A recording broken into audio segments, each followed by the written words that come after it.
There's this fake narrative that the Democrats talk about, affordability. They just say the word. It doesn't mean anything to anybody. You just say it. Affordability. I inherited the worst inflation in history. There was no affordability. Nobody could afford anything.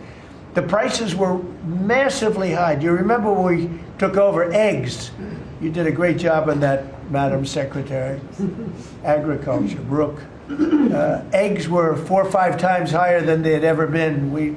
They said don't order eggs for Easter at the White House. And we ended up doing it, and we got the egg prices way down, lower than what they were before. But the word affordability is a con job by the Democrats. They say affordable. I watched the other day where some very low IQ congresswoman talked about affordability. She had no idea. Their prices were much higher. President Donald Trump launched a blistering attack on the word Democrats have turned into one of their most powerful political messages, affordability. In a fiery cabinet meeting, Trump dismissed the term as nothing more than a con job, accusing Democrats of weaponizing it to paint the economy as weaker than it really is. Trump argued that Democrats repeat the word because it polls well, not because it reflects reality. He said they are pushing a fake narrative, insisting that when he took office, he inherited the worst inflation in history and had to rebuild an economy where, in his words, nobody could afford anything. He pointed to falling gas prices, record-breaking Black Friday sales, and cheaper eggs as proof that the economy is improving, not declining. Trump even mocked Democratic lawmakers, saying one low IQ congresswoman repeated the word affordability without understanding it. But Trump's frustration with the term isn't random. Affordability has become the Democrats' most successful message of the year, one that helped propel Zohran Mamdani, Abigail Spanberger, and Mikie Sherrill to surprise wins in local elections. Their victory, built almost entirely on the argument that working families are being crushed by rising costs, has now become a blueprint for Democrats nationwide. And that is exactly what Trump wants to shut down. By attacking the word, he's trying to undercut the message that helped Democrats flip key races and is now influencing campaigns across the country, such as Tennessee's 7th Congressional District. The new and improved Capitol Room, I might add. We took pictures down from the vaults. We have vaults downstairs with lots of pictures that haven't been exposed to the world for, in many cases, over 100 years. We brought them up, and we're using them as they should be used. But the Capitol Room looks beautiful, like it should now. The Oval Office looks beautiful, like it should. It was like the rest of the country. It was in disrepair. 1 year ago, our country was dead, and said to me by many leaders, we had a dead country. Now we have the hottest country anywhere in the world. It's true. The hottest country anywhere in the world. Think of that. In 4 long years of the Biden administration, there were just $1 trillion of new investments in the United States in 10 months. We've secured commitments of over $18 trillion. So they had, in 1 year, less than $1 trillion. That's in a period of 4 years. Think of it, 4 years they had less than $1 trillion. In 10 months we have more than 18 trillion. Is that right, Scott? It's even going to be higher than that. It'll be higher by and going up. Sir.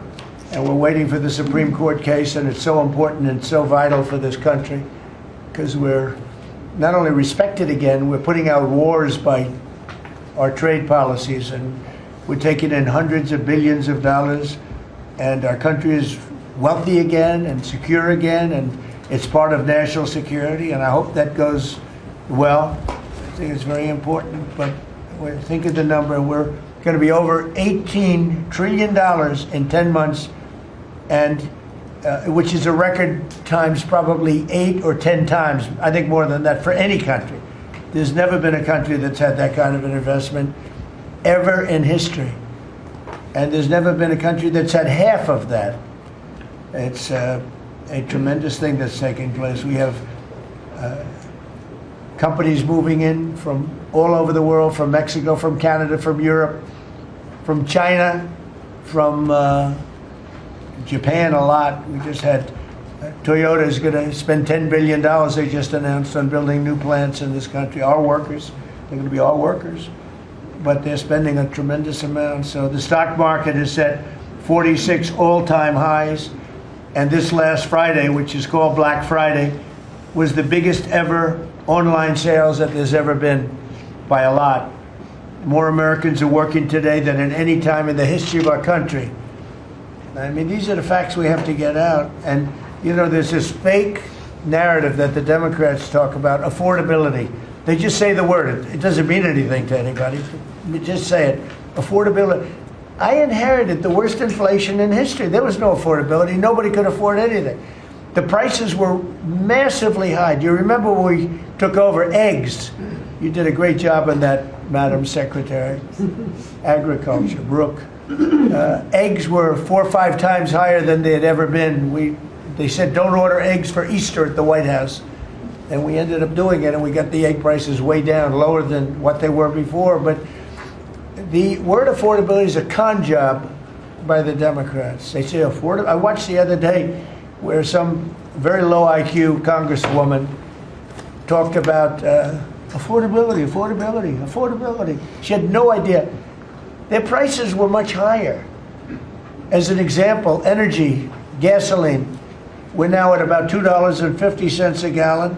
We're going to be, I think, at $2 a gallon. We could even crack that at some point. I'd love to do it. And we could do it more easily if we weren't building up the strategic national reserves, which Biden emptied out before the election so that he could try and get elected. Meaning he started it, then he got thrown out of the race. Then she took over and she kept it going, and they emptied out these strategic national reserves, which are really meant for something else. They're not meant to keep people happy with their gasoline price. They're meant for war. They're meant for problems, big problems. He emptied it out, and then she continued it during the process of trying to get elected. Didn't work out too well for him. And they virtually brought it down to the lowest level, I believe, in history. And it didn't have much of an impact because the prices were very high. But our prices now for energy, but for gasoline, are really low. Electricity's coming down. And when that comes down, everything comes down. But the word affordability is a Democrat scam. They say it, and then they go on to the next subject. And everyone thinks, oh, they had lower prices. No, they had the worst inflation in the history of our country. Now, some people will correct me, because they always love to correct me, even though I'm right about everything. But some people like to correct me, and they say 48 years.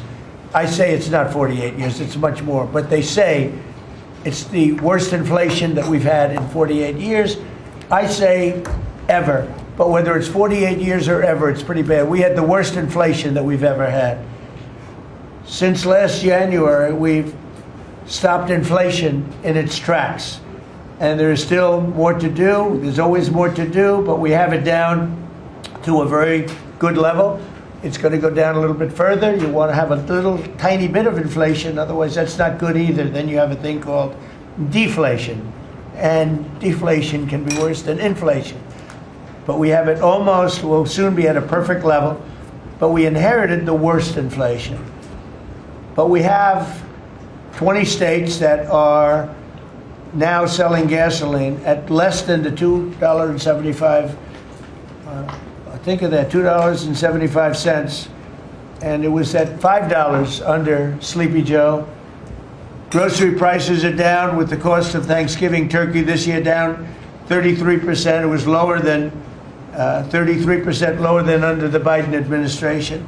Egg prices are way down 86%, thank you. And mortgage rates, despite the fact that we have an incompetent chairman of the Fed, a real dope, who should reduce rates. I saw even Jamie Dimon said he should be reducing rates. I never saw Jamie Dimon say that. I wonder why he said that. But he really said it because he's right. But we have a guy that's just a stubborn ox who probably doesn't like your president, your favorite president. But they're going to be coming down. We'll be announcing somebody probably early next year for the new chairman of the Fed. I talked to Scott about taking the job, but he doesn't want it. You got the greatest job here. Yes, sir. Right? He said, no, I want to stay chairman. I want to stay right where we are, Treasury. And I think we're doing really great, aren't we? We're doing great, sir, and it's a great team to be part of. Yeah, no, it's amazing. Under my executive order to lower prescription drug prices, which I think is the single biggest thing we've ever done that nobody writes about because you're fake news.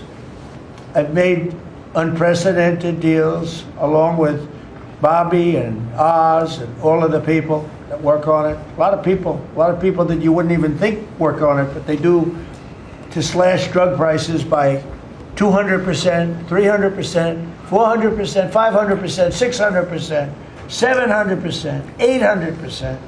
Nobody's ever heard of it before because I instituted favored nations and no nation agreed to do it. And then I said to the nations, if you're not going to do it, I'm going to charge you 100% tariff, which is more money than we're talking about. And they said, sir, we'd love to do it. Please, we would be honored to do it. And they agreed that they would go along with the whole thing. Nobody thought you could do it because they felt, number one, you couldn't get the drug companies to do it. So we're paying, as an example, for the, let's call it the fat drug, F-A-T, for fat people. Anybody use it at the table? Don't ask. But the fat drug was $135. Think of that.